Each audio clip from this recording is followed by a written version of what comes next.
आज से तकरीबन 1000 साल पहले एक बहुत बड़ा काफिला मुसलमानों के कैपिटल दमिश्क से हज करने के लिए मक्का की तरफ जा रहा था। लेकिन जैसे ये काफिला फलस्तीन पहुंचा, इस काफिले पर एक बहुत ही जालिम बादशाह ने हमला कर दिया, काफिले का सारा माल लूट लिया और काफिले के लोगों को टॉर्चर करने लगा, यहां तक कि उसने औरतों को भी नहीं छोड़ा। लेकिन ये इस आदमी की बहुत बड़ी गलती थी, क्योंकि इस काफिले के अंदर पूरे मुसलमान दुनिया की सबसे पावरफुल औरत भी थी। एक आदमी ये खबर लेकर वापस दमिश्क पहुंचा और दमिश्क पहुंचते ही वो सीधा बादशाह के दरबार पहुंचा और उसने बादशाह को बताया कि किस तरह इस जालिम आदमी ने आपकी बहन और मुसलमानों पर जुल्म किए हैं। इस औरत का भाई कोई आम आदमी नहीं था, बल्कि वो पूरी मुसलमान दुनिया का सबसे बड़ा बादशाह था और उसका नाम था सुल्तान सलाहुद्दीन अय्यूबी। और यहां से सलाहुद्दीन अय्यूबी ने फलस्तीन को दोबारा फतह करने की तैयारी शुरू की। और कहा जाता है हमले से पहले सलाहुद्दीन फलस्तीन की हिस्ट्री को गौर से पढ़ने लगा। पर वेट, फलस्तीन को तो इससे पहले ही हजरत उमर ने फतह कर लिया था, तो फिर आखिर फलस्तीन मुसलमानों के हाथ से निकला कैसे? फलस्तीन जेरूसलम का इस्लाम के साथ बहुत ही गहरा रिश्ता है, क्योंकि फलस्तीन वो इलाका है जहां अल्लाह ने अपने सबसे ज्यादा पैगंबर भेजे, इब्राहिम अलैहिस्सलाम, दाऊद अलैहिस्सलाम और ईसा अलैहिस्सलाम जैसे पैगंबर। और फलस्तीन के अंदर जेरूसलम वो शहर है जिसे दुनिया के 3 बड़े रिलीजन्स अपनी होली सिटी समझते हैं।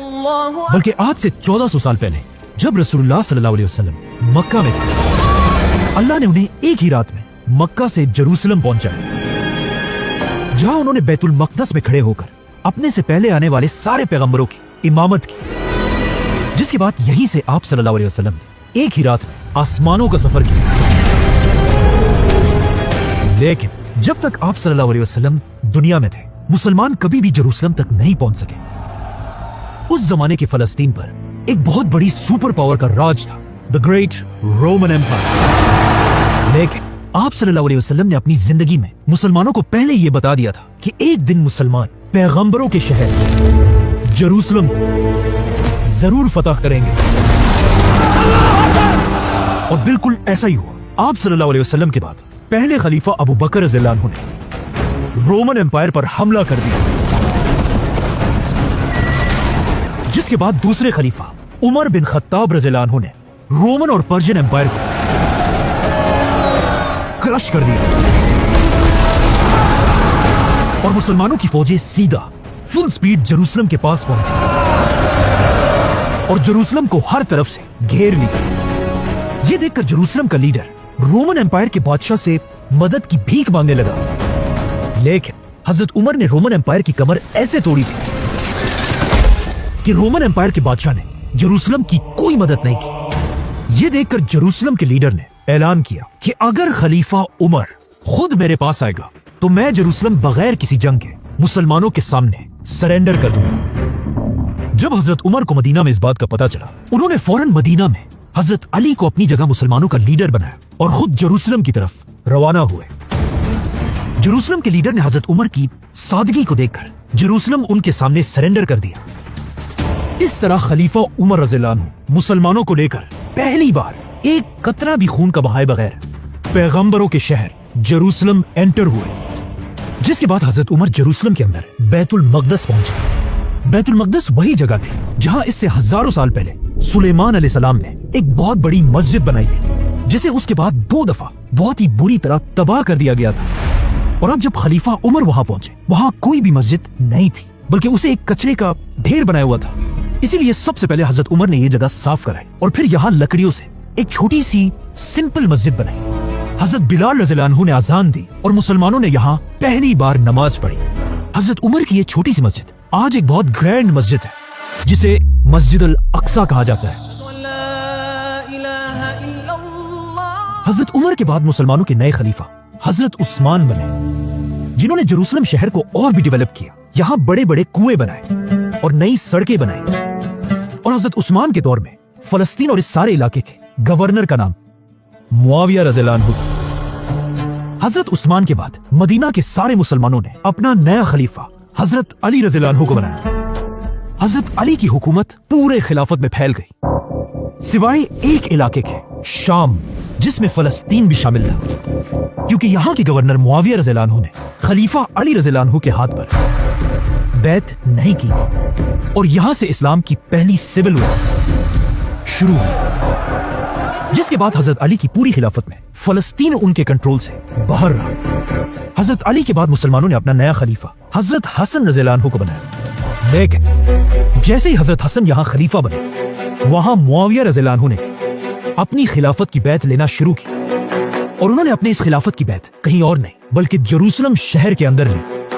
इसके कुछ ही अरसे बाद हजरत हसन रज़ियल्लाहु अन्हु ने आखिर मुसलमानों की इस सिविल वॉर को खत्म करने के लिए अपनी खिलाफत छोड़ दी, जिसके बाद हजरत मुआविया पूरी दुनिया के मुसलमानों के नए लीडर बने और मुसलमानों में एक खानदान की हुकूमत शुरू हुई, बनु उमैया। हजरत मुआविया के बाद उनका बेटा यजीद बादशाह बना और यजीद के बादशाह बनते ही मुसलमानों में एक बार फिर एक बहुत बड़ी सिविल वॉर शुरू हुई और इसी यजीद के दौर में इस्लाम का सबसे दर्दनाक वाकया पेश आया, करबला, जिसमें यजीद की फौजों ने रसूलुल्लाह सल्लल्लाहु अलैहि वसल्लम के खानदान अहले बैत के बहुत सारे मेंबर्स को बेरहमी से शहीद कर दिया। करबला के बाद मुसलमानों के अंदर ये सिविल वॉर इसी तरह चलती रही और ये एक बहुत बड़ी कंफ्यूजन थी कि आखिर ये सिविल वॉर कौन जीतेगा। इसके कुछ ही अरसे बाद एक आदमी आखिर इस पूरी सिविल वॉर को जीत गया, बनु उमैया खानदान का बादशाह अब्दुल मलिक। आज बहुत सारे लोग इस अब्दुल मलिक को नहीं जानते, लेकिन अब्दुल मलिक उस जमाने में एक बहुत ही ताकतवर बादशाह था, जिसने बादशाह बनने के बाद जेरूसलम के शहर में एक बहुत ही फेमस बिल्डिंग बनाई जो आज तक अपनी जगह पर खड़ी है और ये आज तक दुनिया की सबसे मशहूर बिल्डिंग्स में से एक है, the dome of the rock. ये building, dome of the rock, पहली इस्लामिक बिल्डिंग थी जिसके ऊपर ऐसा गोल गुंबद डोम बनाया गया था और यहीं से, इसी बिल्डिंग से मुसलमानों में एक ऐसा ट्रेंड शुरू हुआ जो आज तक चला आ रहा है कि ऑलमोस्ट सारी मस्जिदों पर इसी तरह डोम्स बनाए जाते हैं। कहा जाता है अब्दुल मलिक ने यह बिल्डिंग बनाकर इसके अंदर कुछ कुरान की आयतें लिखी और उसके साथ साथ इस बिल्डिंग के अंदर बड़ा सा अपना नाम लिखवाया, जिसके बाद अब्दुल मलिक ने हजरत उमर की बनाई हुई मस्जिद अल-अक्सा को एक बहुत बड़ी ग्रैंड मस्जिद बनाई। फलस्तीन इसके बाद आने वाले कई सालों तक इसी तरह बनु उमैया खानदान के कंट्रोल में रहा, लेकिन आखिर उमैया खानदान को चैलेंज करने के लिए एक नया खानदान खड़ा हुआ जिन्होंने तेजी से पूरी उमैया खिलाफत को खत्म कर दिया और इसी तरह मुसलमानों में एक नई खिलाफत बनी, अब्बासी खिलाफत, जिसके बाद आने वाले कई सालों तक फलस्तीन अब अब्बासियों के कंट्रोल में रहा। लेकिन जैसे कि हमेशा होता है, आहिस्ता आहिस्ता अब्बासी खिलाफत की ताकत टूटने लगी और अब्बासी खिलाफत का कंट्रोल कमजोर होने लगा। इसीलिए आहिस्ता आहिस्ता अब्बासी खिलाफत टूटने लगी और आखिर मुसलमानों की यह खिलाफत कई छोटे छोटे टुकड़ों में बंट गई। अब यहां से कहानी थोड़ी मुश्किल होने वाली है। मुसलमान अब जब बहुत सारे छोटे हिस्सों में बंट चुके थे, तो इस टूटे हुए खिलाफत में भी मुसलमानों की दो एम्पायर्स ऐसी थी जिनके पास सबसे ज्यादा ताकत थी और इन दो मुसलमान एम्पायर्स का आपस में कंपटीशन चल रहा था कि इन दोनों में से कौन फलस्तीन पर कब्जा करेगा। तो अब मुसलमान फलस्तीन को फतह करने के लिए आपस में एक दूसरे के साथ ही लड़ रहे थे। इसीलिए आने वाले कई सालों तक फलस्तीन कभी एक एम्पायर के पास होता था और कभी दूसरी एम्पायर के पास। आखिर एक साल इन दो बड़ी एम्पायर्स सल्जूक और फातिमिड्स की फलस्तीन के लिए एक बहुत बड़ी जंग हुई। यह जंग इतनी खतरनाक थी कि इसकी वजह से पैगंबरों का शहर जेरूसलम, जिसे इससे पहले मुसलमान खलीफाओं ने बहुत ज्यादा डेवलप किया था, अब इन मुसलमानों की ही जंगों की वजह से तबाह हो गया। इसकी दीवारें और टावर्स बहुत ही कमजोर हो गए थे। अब जब मुसलमान आपस में एक दूसरे के साथ इतनी बड़ी बड़ी जंगें लड़ रहे थे और लड़ लड़कर फलस्तीन को बहुत ही कमजोर कर दिया था, मुसलमानों को बिल्कुल पता नहीं था कि उनकी इन्हीं लड़ाइयों की वजह से आगे उनके साथ क्या होने वाला है। जब मुसलमान आपस में लड़ रहे थे, यहां से बहुत दूर यूरोप का सबसे ताकतवर आदमी मुसलमानों की इन जंगों को बहुत ही गौर से देख रहा था।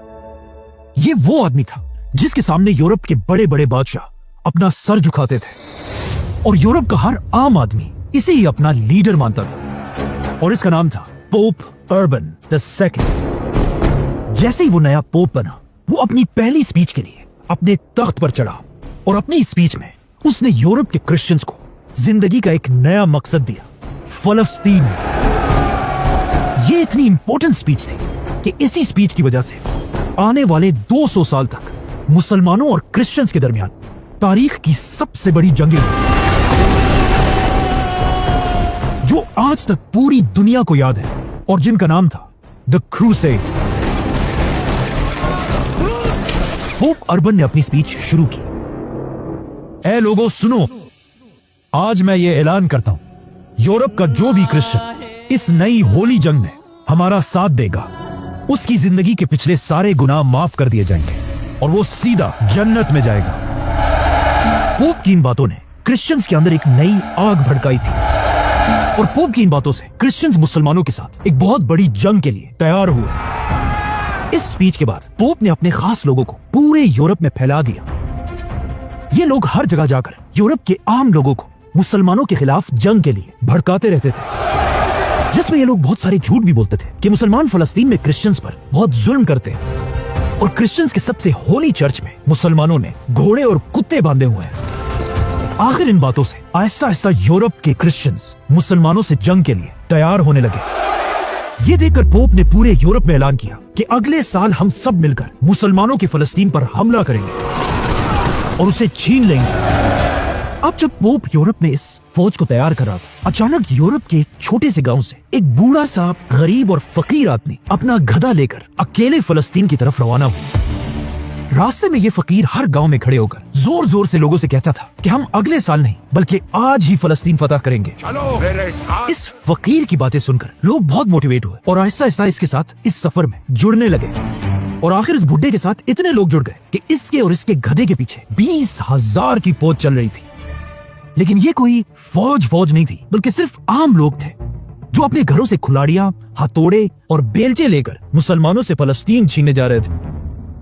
तो ऑफ कोर्स जैसे ये लोग मुसलमानों के इलाकों में एंटर हुए, थोड़ी देर में इन्हें समझ आ गई कि यहां आकर इन्होंने बहुत बड़ी गलती की है, क्योंकि अब तक इनका ख्याल था कि मुसलमान दुनिया भी यूरोप की तरह एक गरीब इलाका है। लेकिन यहां पहुंचते ही इन्हें समझ आ गई कि ऐसा बिल्कुल नहीं। मुसलमान उस जमाने में दुनिया के सबसे बड़े सुपर पावर थे और मुसलमानों की टेक्नोलॉजी दुनिया की सबसे टॉप पर थी। जिस तरह आज यूरोप के शहरों को देखकर मुसलमान हैरान होते हैं, उसी तरह ये लोग उस जमाने में यूरोप से आकर मुसलमानों के शहरों को देखकर हैरान हुए। तो अब अपने बेलचे और कुलाड़ियां लेकर जैसे ये लोग थोड़ा आगे बढ़े, अचानक मुसलमानों की ऑर्गेनाइज्ड फौज ने इन्हें हर तरफ से घेर लिया और कुछ ही घंटों में इस 20,000 की फौज को खत्म कर दिया। मुसलमानों ने इनको इतनी आसानी से मारा था कि यह खबर पूरे यूरोप में फैल गई। इसीलिए अगले साल पोप ने ऐसी बेलचे और खिलाड़ियों वाली फौज नहीं बल्कि एक बहुत बड़ी 1.5 लाख लोगों की ऑर्गेनाइज्ड फौज बनाई। मुसलमानों में इतनी ताकत नहीं थी कि वो एक ही टाइम में इतनी बड़ी फौज से लड़ सके, क्योंकि अब मुसलमान वो पुरानी एक खिलाफत नहीं थी बल्कि बहुत छोटे छोटे हिस्सों में टूट चुके थे। इसीलिए ये फौज यूरोप से रवाना हुई और आहिस्ता आहिस्ता मुसलमानों को मारते हुए फलस्तीन की तरफ बढ़ती गई और तेजी से फलस्तीन के ये सारे इलाके फतह कर लिए। और आखिर मार्च करते करते ये फौज पैगंबरों के शहर जेरूसलम पहुंची और उसे हर तरफ से घेर लिया। जेरूसलम से पहले मुसलमानों की आपस की लड़ाइयों की वजह से इतना कमजोर हो चुका था कि अब मुसलमान इसे बचा नहीं सके। और कुछ ही देर में जैसे ये फौज एंटर हुई, उन्होंने सीधा सबसे पहले एक मैसेंजर यूरोप अपने पोप की तरफ भेजा। कहा जाता है कई दिन सफर करके जैसे ये मैसेंजर अपने पोप के पास पहुंचा, इससे कुछ ही देर पहले पोप मर चुका था। मतलब पोप अर्बन ने कभी अपना ख्वाब पूरा होते हुए नहीं देखा। अब तक सबको लग रहा था कि क्रिश्चियंस की ये फौज एक होली फौज है जो अपने लिए नहीं बल्कि अपने खुदा के लिए लड़ रही है। लेकिन यहाँ पर सबको समझ आने लगी कि ये क्रूसेडर्स कोई होली फौज नहीं बल्कि एक टेररिस्ट ऑर्गेनाइजेशन है, क्योंकि कहा जाता है जेरूसलम पर कब्जे के बाद क्रूसेडर्स ने सिर्फ 10 दिन के अंदर अंदर 1 लाख मुसलमानों को शहीद कर दिया, जिसमें औरतें, बच्चे और बड़े बड़े स्कॉलर्स भी शामिल थे। कहा जाता है मस्जिद अक्सा और उसके आसपास मुसलमानों का इतना खून बह रहा था कि अगर कोई इस खून में खड़ा हो जाए तो ये खून उसके घुटनों तक पहुंचता था। फलस्तीन के यहूदी भी, जो अब तक मुसलमानों के अंदर बहुत अच्छी जिंदगी गुजार रहे थे, इन क्रूसेडर्स ने उन्हें भी नहीं छोड़ा और जेरूसलम के यहूदियों को भी मारने लगे। कहा जाता है इनसे जान बचाकर यहूदियों के औरतें और बच्चे अपने टेंपल में छुप गए और दरवाजे बंद कर दिए। लेकिन ये देखकर क्रूसेडर्स ने इन्हें निकालने के बजाय बाहर से पूरे टेंपल को ही आग लगा दी और सारे यहूदी जलकर राख हो गए।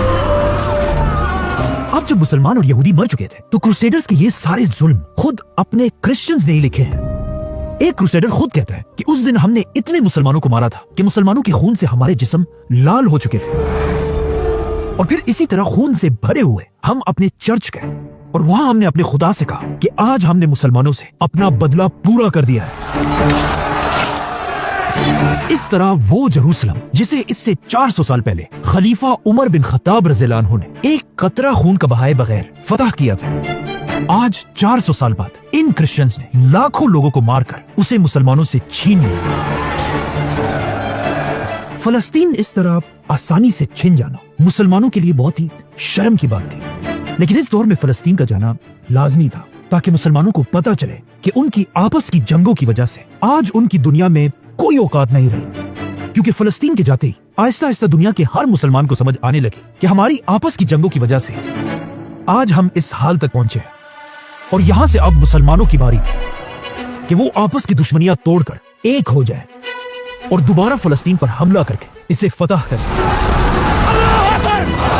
और ऐसा ही हुआ। यहां से मुसलमानों के सबसे बड़े लीडर्स में से एक सलाहुद्दीन अयूबी का वक्त शुरू होता है। लेकिन वेट, सलाहुद्दीन वो अकेला आदमी नहीं था जिसने जेरूसलम को दोबारा फतह करने की कोशिश की थी, बल्कि सलाहुद्दीन अयूबी से पहले भी कुछ बादशाह ऐसे थे जो फलस्तीन के लिए इन क्रूसेडर्स से लड़े थे। यहां से कहानी में एक बहुत बड़ा ट्विस्ट आता है। जैसे ही क्रूसेडर्स ने जेरूसलम पर कब्जा किया, उसके बाद जो भी मुसलमान लीडर फलस्तीन के लिए आवाज उठाता था, अचानक वो गायब हो जाता था या उसे मार दिया जाता था। इसीलिए अचानक मुसलमान दुनिया में बड़े बड़े जनरल्स और लीडर्स बिल्कुल खामोशी से कत्ल होने लगे। किसी को समझ नहीं आ रही थी कि आखिर ये हो क्या रहा है और ये कर कौन रहा है, लेकिन चाहे जितना भी बड़ा आदमी हो, उसे आसानी से मार दिया जाता था। तो अब क्वेश्चन ये है, आखिर ये लोग थे कौन? इन लोगों को जाना जाता था इनके बहुत ही यूनिक नाम से, अल हशाशून, जिन्हें इंग्लिश में कहा जाता था द असैसिन्स। ये ऐसे ट्रेन्ड वॉरियर्स थे कि इनके लिए कहीं भी किसी को भी मारना कोई मसला नहीं था, चाहे वो जितना भी बड़ा आदमी क्यों ना हो। इन्हें बस अपने लीडर के एक इशारे का इंतजार होता था, और इनका ये नाम हशाशीन, हशीश से निकला था, जो एक बहुत ही फेमस नशा है। और इन्हें ये इसलिए कहा जाता था क्योंकि जब भी ये अपने टारगेट पर हमला करते थे, उससे पहले इन्होंने बहुत ज्यादा हशीश का नशा किया होता था। और कहा जाता है अपने टारगेट को मारते ही ये सब अपने हेडक्वार्टर में जमा होते थे, और फिर वहां एक बहुत बड़ी हशीश पार्टी होती थी। इन हशाशीन मुसलमानों के छोटे जनरल से लेकर खलीफाओं तक को असैसिनेट किया था, और ये अपने टारगेट्स को इतनी बुरी तरह कत्ल करते थे कि एक बार एक मुसलमान शहर में एक औरत पकड़ी गई, और जब उसके घर की तलाशी ली गई तो पता चला कि ये औरत भी हशाशीन की मेंबर है, क्योंकि इसके बेड के नीचे इस औरत ने एक कुआं बनाया हुआ था, और जब इसके बेड को हटाया गया उसके नीचे 40 लाशें पड़ी हुई थी। यहाँ तक कि मुसलमानों के शहरों में ये बात मशहूर हो चुकी थी कि जो भी आदमी रात तक अपने घर नहीं पहुंचा तो समझो वो गया, क्योंकि रात के अंधेरे में सारी सड़कों पर सिर्फ हशाशीन का कंट्रोल होता था। और ऐसा नहीं था कि किसी ने इनको रोकने की कोशिश नहीं की। जब एक मुसलमान बादशाह ने हशाशीन पर हमले की कोशिश की और अगले दिन जब वो अपने कैंप में नींद से उठा, उसने देखा कि उसके सर के पास एक कागज और खंजर लगा हुआ है, जिसमें क्लियरली लिखा हुआ था कि अगर तुम अपनी हरकतों से बाज नहीं आए तो अगली बार ये खंजर तुम्हारी गर्दन पे होगा। अब जब एक तरफ फलस्तीन मुसलमानों के हाथ से निकल चुका था, मुसलमान छोटे छोटे हिस्सों में टूटे हुए थे, और रातों को सड़कों पर हशाशीन का कंट्रोल होता था।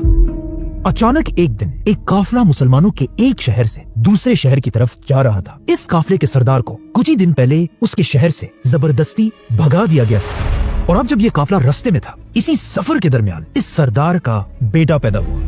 लेकिन अपने बेटे के पैदाइश पर खुश होने के बजाय ये सरदार इतने गुस्से में था कि उसने कहा, ये मेरा बेटा एक मनहूस बच्चा है, क्योंकि इसके पैदा होते ही हमें अपने शहर से निकाल दिया गया है। बल्कि कहा जाता है सरदार ने एक बार अपने बेटे को मारने का भी सोचा, लेकिन आखिर सरदार को इसके दोस्त ने रोक दिया और कहा ऐसा ना कर, इस बच्चे की कोई गलती नहीं है और ना ही ये कोई मनहूस बच्चा है, इसे जिंदा रहने दे, क्या पता आगे जाकर यही बच्चा आपकी आंखों की ठंडक बने और क्या पता ये एक जमाने में एक बहुत बड़ा बादशाह बने। इस आदमी की बात बिल्कुल सही थी, क्योंकि आगे जाकर ऐसा ही हुआ। ये बच्चा आगे जाकर मुसलमानों का सबसे बड़ा बादशाह बना और इस बच्चे का नाम था सुल्तान सलाहुद्दीन अय्यूबी। इसी तरह ये काफिला आगे बढ़ता रहा और आखिर एक नए इलाके में एंटर हुआ और इस नए इलाके पर जंगियों का राज था और उसी नई एम्पायर में आहिस्ता आहिस्ता सलाहुद्दीन बड़ा होता गया। सलाहुद्दीन जब बड़ा हो रहा था, मुसलमान दुनिया कमजोर तो थी, लेकिन अब भी दुनिया में इस्लाम का गोल्डन एज चल रहा था और मुसलमानों के हर शहर में बड़ी बड़ी लाइब्रेरीज थी और दुनिया के सबसे बड़े स्कॉलर्स मुसलमान ही थे। सलाहुद्दीन के लिए सबसे अच्छी बात यह थी कि वो जहां पर बड़ा हो रहा था, उस इलाके का बादशाह एक बहुत ही नेक आदमी था जो अपने लोगों का बहुत ज्यादा ख्याल रखता था और उसका नाम था सुल्तान नूरुद्दीन जंगी। नूरुद्दीन वो बादशाह था जिसने फलस्तीन दोबारा फतह करने की सबसे बड़ी कोशिश की थी। इसीलिए नूरुद्दीन ने पूरी दुनिया से मुसलमानों के बड़े बड़े स्कॉलर्स को अपने कैपिटल दमिश्क बुलाया था ताकि ये स्कॉलर्स मुसलमानों की नई जनरेशन को, मतलब उस जमाने की जेन जी को, इस्लाम के बड़े बड़े हीरोज के बारे में सिखा सके और उनके जहनों में ये ख्वाब डाल सके कि एक दिन वो जेरूसलम को दोबारा फतह करें। अब जब ये स्कॉलर्स नई जनरेशन को पढ़ा रहे थे, इन्हीं बच्चों में से एक सलाहुद्दीन अय्यूबी भी था और यहीं से सलाहुद्दीन को अपनी जिंदगी का मकसद मिला।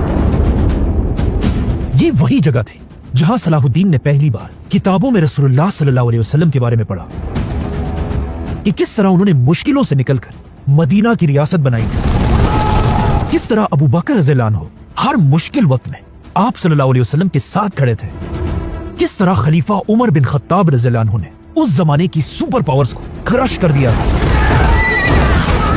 किस तरह उस्मान रज़ियल्लाहु अन्हु ने अपनी सारी दौलत आप सल्लल्लाहु अलैहि वसल्लम के कदमों में बिछा दी थी और किस तरह मौला अली रज़ियल्लाहु अन्हु इस्लाम की हर जंग में शेर की तरह लड़े थे।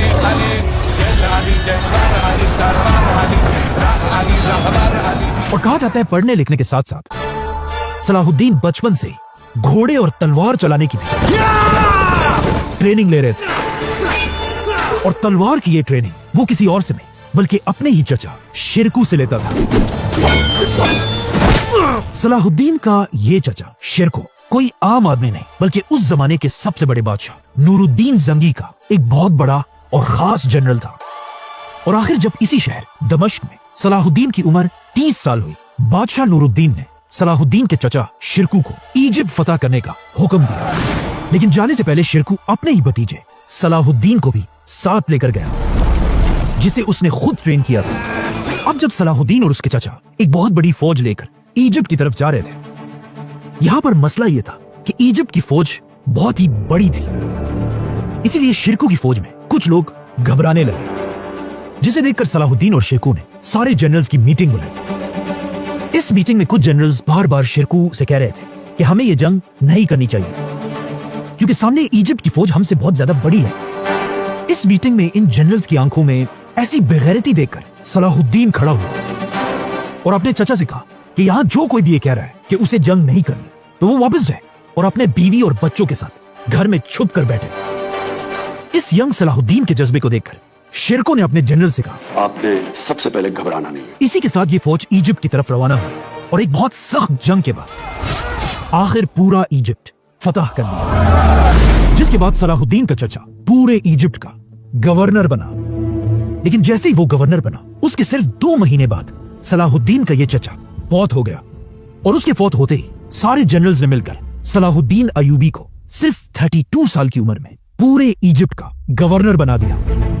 अब जब सलाहुद्दीन इजिप्ट में नूरुद्दीन जंगी का गवर्नर बना, इसी के साथ नूरुद्दीन जंगी पूरी इस्लामिक दुनिया का सबसे बड़ा बादशाह बना और अब वक्त आ चुका था कि फाइनली नूरुद्दीन अपने ख्वाब को पूरा करने के लिए आगे बढ़े और फलस्तीन को दोबारा फतह करे।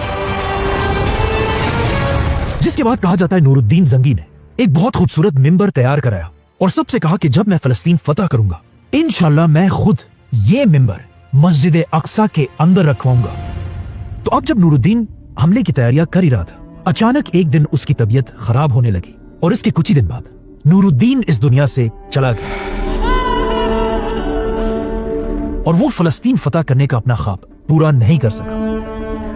नूरुद्दीन के जाने के बाद वही हुआ जो खिलाफत राशिदा के बाद मुसलमानों में हमेशा होता है। नूरुद्दीन के बाद उसका बेटा मुसलमानों का नया बादशाह बना, लेकिन यहां मसला यह था कि नूरुद्दीन के इस बेटे की उम्र सिर्फ और सिर्फ 11 साल थी। जब नूरुद्दीन जैसे बादशाह के बाद ये 11 साल का बच्चा उसके तख्त पर बैठा, ये देखकर नूरुद्दीन की पूरी एम्पायर में सारे गवर्नरों की आपस में लड़ाई शुरू हुई कि कौन इस छोटे से बच्चे को काबू करके इस पूरी एम्पायर का बादशाह बनेगा। और एक बार फिर मुसलमान आपस में लड़ने लगे और आहिस्ता आहिस्ता ये लड़ाई इतनी बढ़ गई कि इवन फलस्तीन के क्रूसेडर्स ने भी एक बार मुसलमानों पर हमले की कोशिश की। अब जब मुसलमानों के हालात इतने खराब थे, ये देखकर नूरुद्दीन की बीवी इस्मत खातून को समझ आई कि अगर ऐसा ही चलता रहा तो सुल्तान नूरुद्दीन का फलस्तीन को फतह करने का ख्वाब कभी पूरा नहीं हो सकेगा। इसीलिए इस औरत ने हालात को ठीक करने के लिए फौरन एक लेटर लिखा। इस्मत खातून की तरफ से मिस्र के गवर्नर सलाहुद्दीन के नाम। आपके सुल्तान नूरुद्दीन इस दुनिया से जा चुके हैं और इनके जाने के बाद इनके गवर्नरों ने इनके तख्त के लिए जंगें शुरू कर दी हैं। और अगर सही चलता रहा तो नूरुद्दीन का ख्वाब कभी पूरा नहीं हो सकेगा। तो अब इससे पहले कि ये धोखेबाज लोग इस तख्त पर बैठे, आप फौरन आकर इस सल्तनत और नूरुद्दीन के बेटे को बचाएं। और ये लेटर लिखते ही उसने ये लेटर सीधा इजिप्ट के गवर्नर सलाहुद्दीन के पास भेजा। अब यहां से बहुत दूर सलाहुद्दीन इजिप्ट में आराम से बैठा हुआ था और उसे इन हालात का कुछ पता नहीं था। जैसे ये लेटर सलाहुद्दीन के पास पहुंचा और उसने ये लेटर पढ़ा, ये देखकर कहा जाता है सलाहुद्दीन को बहुत गुस्सा आया। सलाहुद्दीन ने फौरन नूरुद्दीन की बीवी की तरफ इस लेटर का जवाब भेजा और कहा, नूरुद्दीन की मौत की खबर मेरे लिए किसी तूफान से कम नहीं है। इसी के साथ सलाहुद्दीन ने कहा कि जिसने भी नूरुद्दीन के बाद मुसलमानों की इस एम्पायर को कमजोर करने की कोशिश की, मैं वहां खुद आकर एक एक से बदला लूंगा। इसी के साथ सलाहुद्दीन अपनी फौज लेकर फुल स्पीड नूरुद्दीन के कैपिटल दमिश्क की तरफ रवाना हुआ। इससे पहले जो सारे गवर्नर्स आपस में लड़ रहे थे, अब सलाहुद्दीन के आने की खबर सुनकर सारे गवर्नरों की टांगें कांपने लगी। कुछ कैपिटल छोड़कर भाग गए, कुछ ने हथियार फेंककर सरेंडर कर दिया और आखिर जैसे ही सलाहुद्दीन दमिश्क की गेट के सामने पहुंचा, बगैर किसी भी शोर शराबे के दमिश्क के लोगों ने सलाहुद्दीन के लिए गेट्स खोल दिए। सलाहुद्दीन दमिश्क एंटर हुआ और इस तरह सलाहुद्दीन एक कतरा भी खून का बहाए बगैर सिर्फ 37 साल की एज में पूरी दुनिया का सबसे ताकतवर बादशाह बना। इस तरह इस पूरे इलाके का कंट्रोल सलाहुद्दीन अयूबी के हाथ में आया। इवन मक्का और मदीना भी सलाहुद्दीन के कंट्रोल में थे। अब जब यहां सलाहुद्दीन सुल्तान बना, क्रूसेडर्स ने सलाहुद्दीन अयूबी के साथ एक एग्रीमेंट की कि आने वाले कई सालों तक मुसलमान और क्रिश्चियंस एक दूसरे पर हमला नहीं करेंगे। अब सलाहुद्दीन चाहता तो ये एग्रीमेंट फाड़कर जेरूसलम पर इसी वक्त हमला कर सकता था, क्योंकि सलाहुद्दीन को अच्छी तरह पता था कि जेरूसलम क्रिश्चियंस की सबसे होली सिटी है और वो इसे डिफेंड करने के लिए अपने खून के आखिरी कतरे तक लड़ेंगे। इसीलिए सलाहुद्दीन ने ये एग्रीमेंट साइन कर ली और जेरूसलम पर हमले से पहले सलाहुद्दीन ने अपना रुख मुसलमानों की तरफ किया कि वो मुसलमानों की आपस की जंगें खत्म करके मुसलमानों को यूनाइट कर सके। जिसके बाद सलाहुद्दीन की फौजें हर तरफ फैल गई और एक के बाद एक किला फतह करने लगी। इसी के साथ सलाहुद्दीन ने हर तरफ बड़े बड़े मुसलमान स्कॉलर्स को फैला दिया ताकि ये स्कॉलर्स जाकर मुसलमानों की यंग जनरेशन को मोटिवेट करें कि वो मुसलमानों की आपस की जंगें छोड़कर फलस्तीन के बारे में सोचें, जिससे आहिस्ता आहिस्ता यंग मुसलमानों के जहनों में एक बहुत बड़ा चेंज आने लगा। और कहा जाता है आहिस्ता आहिस्ता सलाहुद्दीन की वजह से मुसलमान दुनिया में एक वक्त ऐसा भी आया कि हर मुसलमान की जबान पर सिर्फ 2 ही वर्ड्स थे, जेरूसलम और जंग। तो अब इस तरह जब सलाहुद्दीन हर तरफ मुसलमानों को यूनाइट करने की कोशिश कर रहा था, अचानक एक दिन जब सलाहुद्दीन एक जंग के दौरान अपने कैंप में था, अचानक कैंप के बाहर कुछ आवाजें आई। तीन खतरनाक हशाशीन सलाहुद्दीन की पूरी फौज और उसकी पूरी सिक्योरिटी को चकमा देकर किसी तरह दुनिया के सबसे ताकतवर आदमी सलाहुद्दीन के कैंप के अंदर घुस गए। एक ने सीधा जाकर सलाहुद्दीन के सर पर हमला किया, लेकिन सलाहुद्दीन अपनी हेलमेट की वजह से बच गया। यह सुनकर सलाहुद्दीन के गार्ड्स अंदर आए और फिर सलाहुद्दीन और गार्ड्स ने मिलकर तीनों हशाशीन को मार डाला। कहा जाता है जब तीसरा असैसिन जमीन पर अपनी आखिरी सांसें ले रहा था, तब भी अपने आखिरी मोमेंट्स में भी वो अपने ब्लेड से सलाहुद्दीन को मारने की कोशिश कर रहा था, जिससे सलाहुद्दीन के चेहरे पर जख्म भी लगा। ये सब देखकर कहा जाता है सलाहुद्दीन अपने कैंप में कुछ देर बिल्कुल शौक में बैठा हुआ था और वो हैरान था कि आखिर ये हशाशीन किस तरह के वहशी और दरिंदे लोग हैं। खैर, सलाहुद्दीन वो वाहिद बंदा था जिसने अब हशाशीन से भी अपनी जान बचा ली थी। ये वाकया सलाहुद्दीन के लिए बहुत ही शॉकिंग था, इसीलिए सलाहुद्दीन ने अपनी पूरी सिक्योरिटी बदल दी और इस वाकये के बाद अपनी पूरी फौज का रुख इन हशाशीन के हेडक्वार्टर्स की तरफ किया और सलाहुद्दीन हशाशीन के बड़े बड़े किलों को गिराने लगा। सलाहुद्दीन ने हजारों हशाशीन को मार डाला, लेकिन फिर भी सलाहुद्दीन इन्हें दुनिया से खत्म नहीं कर सका। आखिर इन हशाशीन को आगे जाकर दुनिया के एक बहुत बड़े बादशाह ने हमेशा के लिए खत्म कर दिया, और वो इसलिए क्योंकि ये बादशाह इन हशाशीन से भी ज्यादा वहशी था और इसका नाम था चंगेज खान। अब आखिर सलाहुद्दीन के पास इतनी ताकत आ चुकी थी कि वो बिल्कुल तैयार था कि वो फलस्तीन पर हमला करे और 400 साल बाद फलस्तीन को उसी तरह फतह करे जिस तरह खलीफा उमर बिन खत्ताब ने फतह किया। तो अब सलाहुद्दीन सिर्फ एक बहाने और मौके का इंतजार कर रहा और आखिर ऐसा ही हुआ। एक बहुत बड़ा काफिला मुसलमानों के कैपिटल दमिश्क से हज करने के लिए मक्का की तरफ जा रहा था, लेकिन जैसे ये काफिला फलस्तीन पहुंचा, इस काफिले पर एक बहुत ही जालिम बादशाह ने हमला कर दिया, काफिले का सारा माल लूट लिया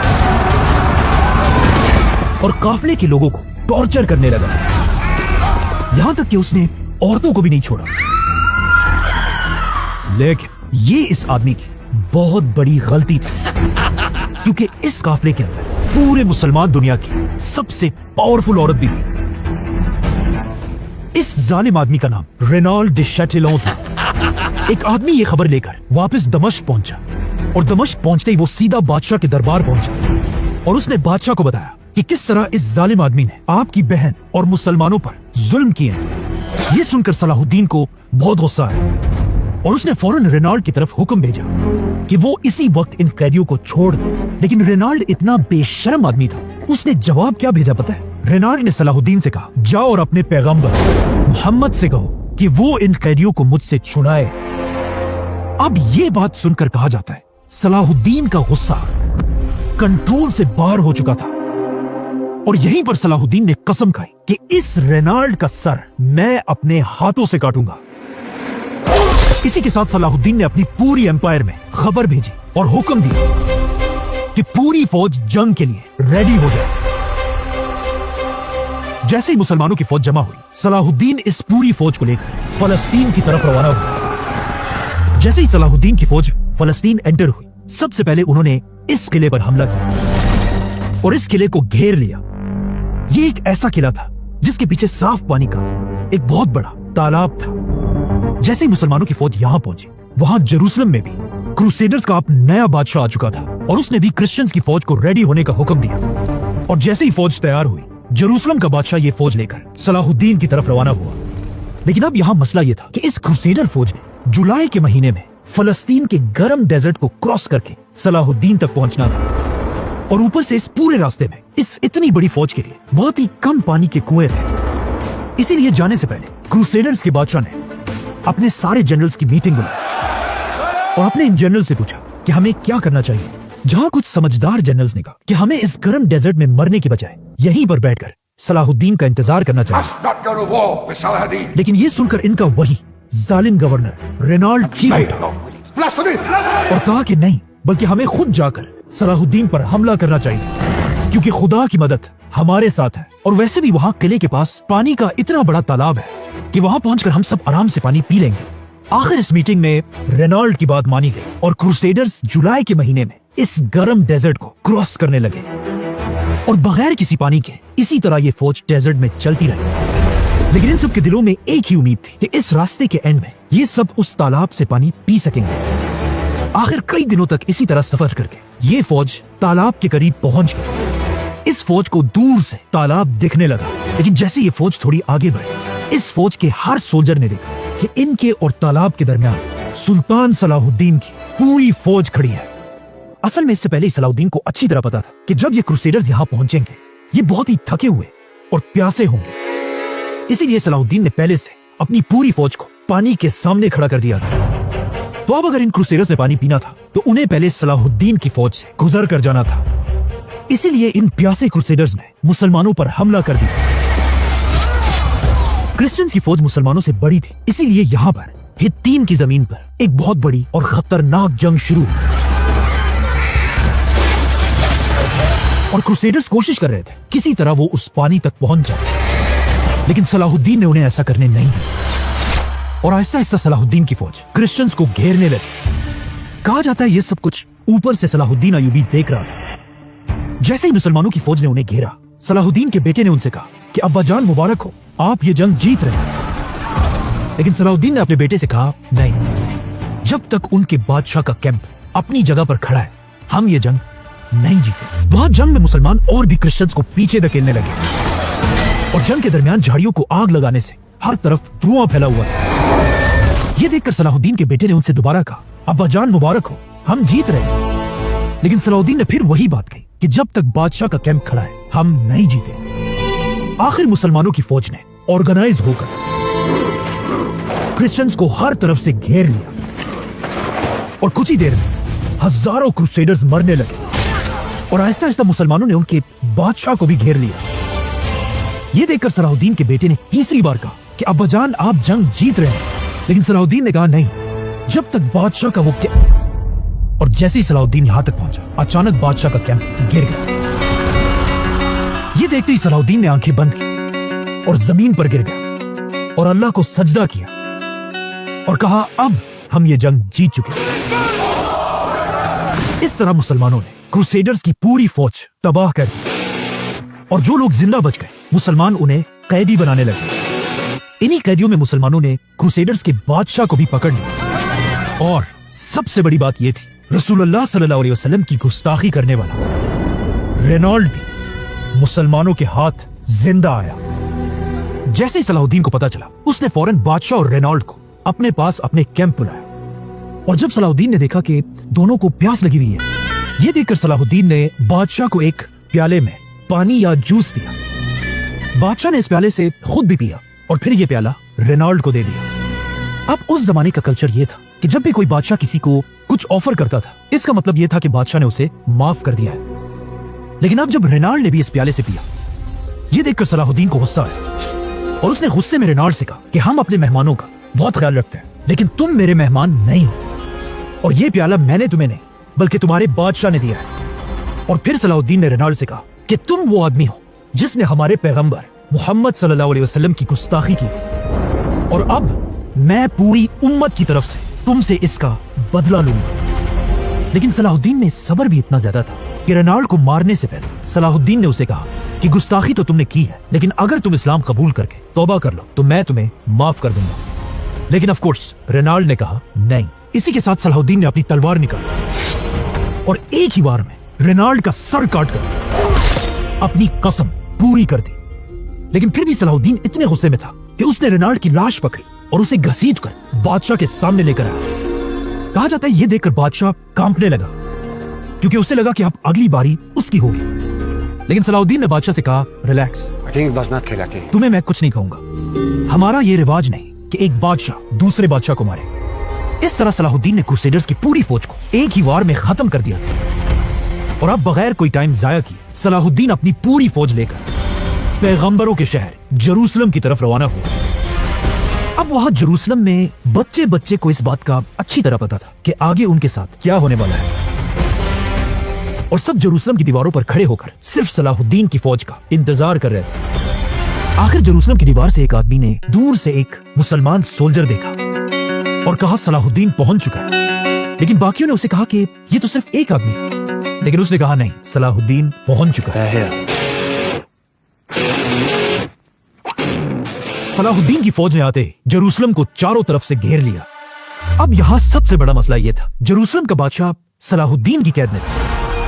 मतलब जेरूसलम शहर का कोई लीडर नहीं था। इसीलिए जेरूसलम के लोगों ने वहीं पर अपना एक नया बादशाह बनाया, बेलियन। यह नया बादशाह बेलियन एक बहुत ही ज़हीन आदमी था। इसके पास बहुत थोड़ी सी फौज थी, लेकिन बेलियन के लिए सब अपनी जान देने के लिए तैयार थे। यह देखकर सलाहुद्दीन ने इस जनरल की तरफ एक मैसेज भेजा और कहा, यह शहर जेरूसलम हम मुसलमानों और तुम क्रिश्चियंस के लिए, सबके लिए एक होली सिटी है। इसीलिए मैं नहीं चाहता कि यहां हम कोई खून बहाएं। तुम्हें भी पता है ये जंग तुम जीत तो नहीं सकते, तो अब अच्छा यही होगा कि हथियार फेंको और सरेंडर करो। लेकिन जेरूसलम के इस नए बादशाह ने सलाहुद्दीन की बात नहीं मानी। तो ऑफ कोर्स क्या होना था, सलाहुद्दीन की फौज ने फुल ताकत से हमला किया।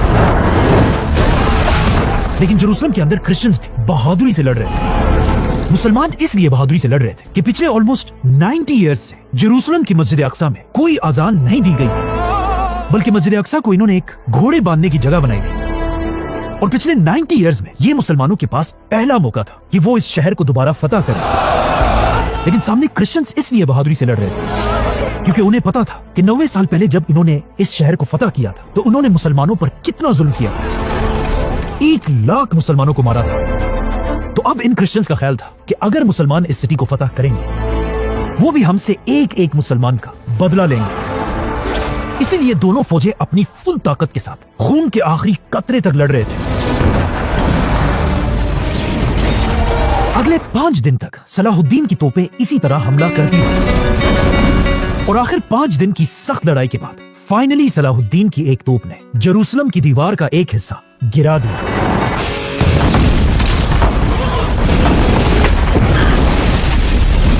और इस दीवार के गिरते ही जेरूसलम के अंदर सबको समझ आ गई कि अब सलाहुद्दीन को रोकना इम्पॉसिबल है। इसीलिए जेरूसलम के अंदर से उनके बादशाह ने सलाहुद्दीन की तरफ एक पैगाम भेजा कि मैं जेरूसलम का बादशाह सलाहुद्दीन के साथ मिलना चाहता हूं। सलाहुद्दीन ने यह ऑफर एक्सेप्ट किया और इन दोनों लीडर्स की मीटिंग शुरू हुई।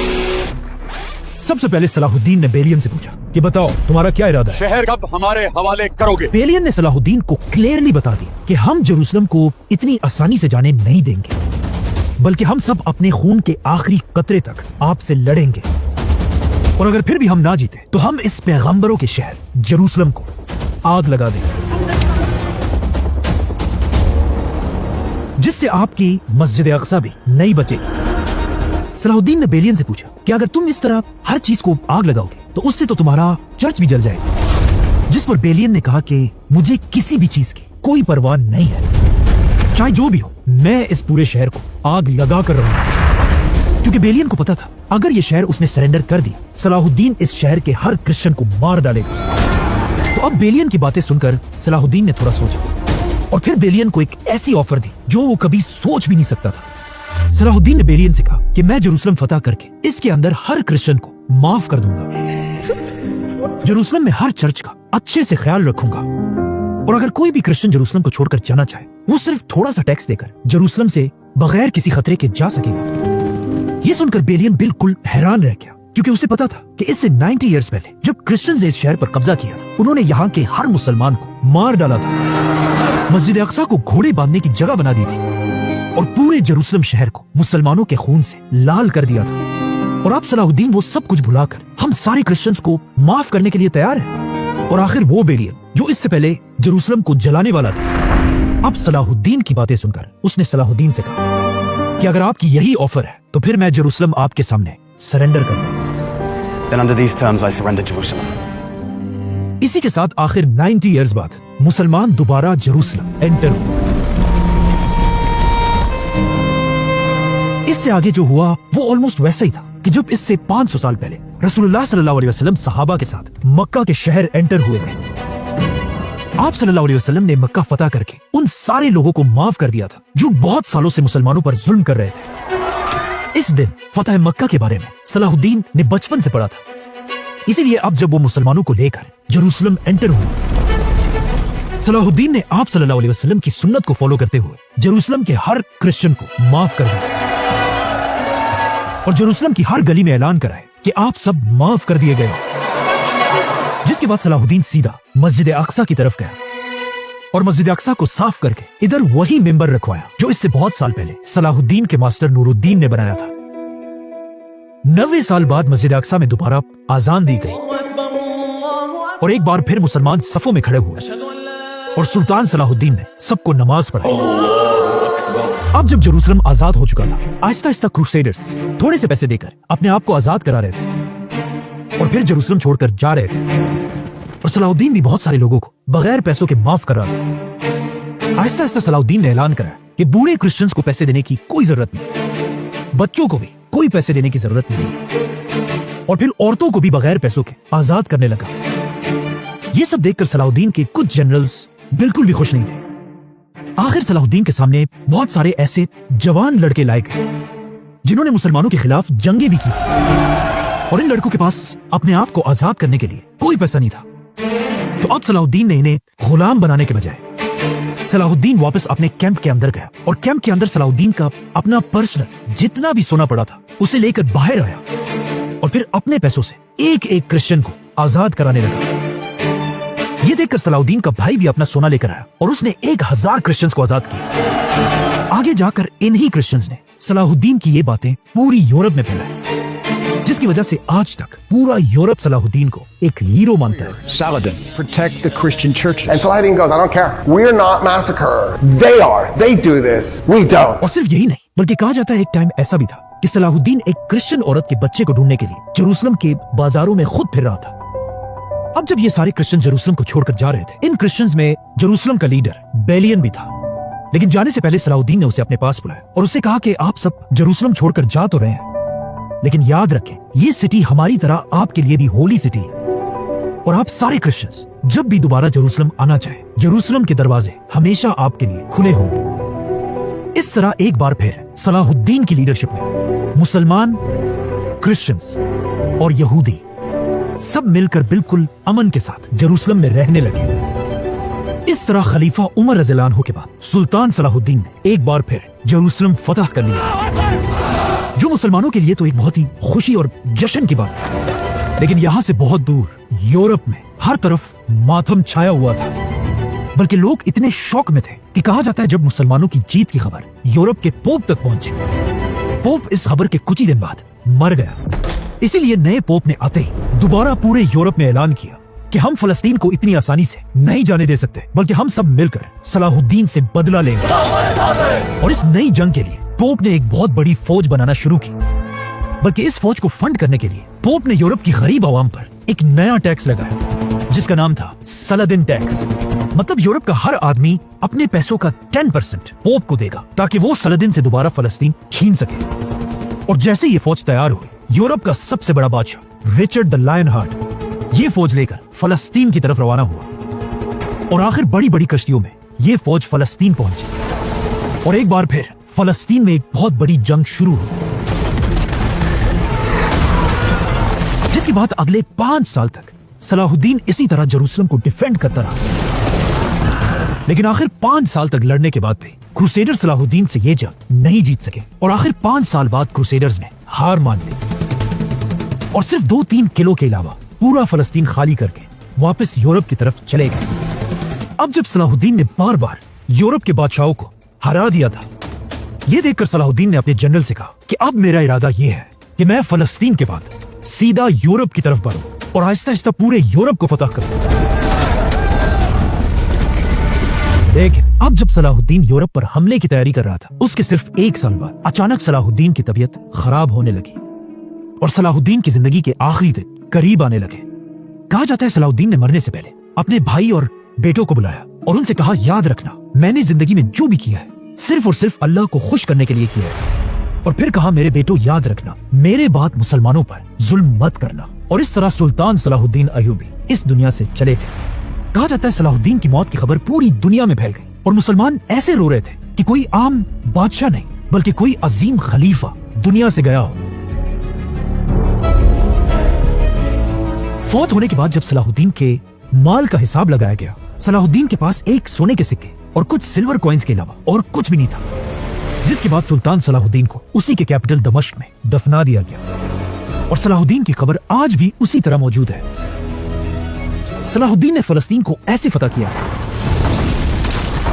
कि आने वाले कई सदियों तक सिर्फ मुसलमान नहीं बल्कि यूरोप के क्रिश्चियंस भी सलाहुद्दीन को एक हीरो मानते थे। और खलीफा उमर रज़ियल्लाहु अन्हु के बाद अब सलाहुद्दीन ने फलस्तीन ऐसे फतह किया था कि अगले 700 ईयर्स तक कोई भी मुसलमानों से दोबारा फलस्तीन नहीं छीन सका। लेकिन आखिर 700 साल बाद जब फलस्तीन पर उस्मानिया खिलाफत का राज था, दुनिया की तारीख की सबसे बड़ी जंग शुरू हुई, वर्ल्ड वॉर 1।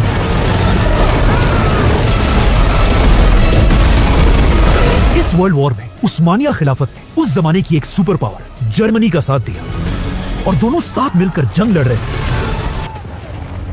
उस्मानिया खिलाफत ने यह जंग वर्ल्ड वॉर 1 बहुत बहादुरी से लड़ी, लेकिन आखिर बहुत कोशिश के बाद भी उस्मानिया खिलाफत ये जंग हार गई और आहिस्ता आहिस्ता उस्मानिया खिलाफत टूटने लगी और आखिर उस्मानिया सल्तनत इतनी कमजोर हुई कि उनके हाथ से फलस्तीन एक बार फिर चला गया।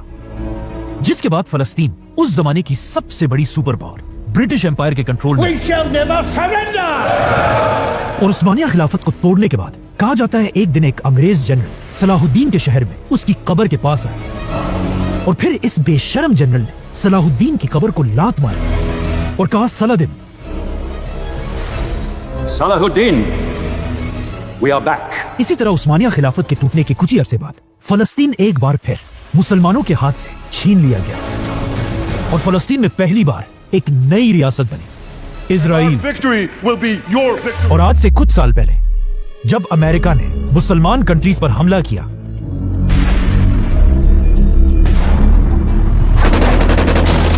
उस वक्त के अमेरिकन प्रेसिडेंट जॉर्ज बुश ने What have we got to do, issue? इस नई जंग को भी उसी तरह एक क्रूसेड का नाम दिया। This crusade, this war on terrorism. पिछली बार जब फलस्तीन मुसलमानों से छीना गया था, उससे फिर 90 इयर्स बाद सुल्तान सलाहुद्दीन ने दोबारा फतह किया था।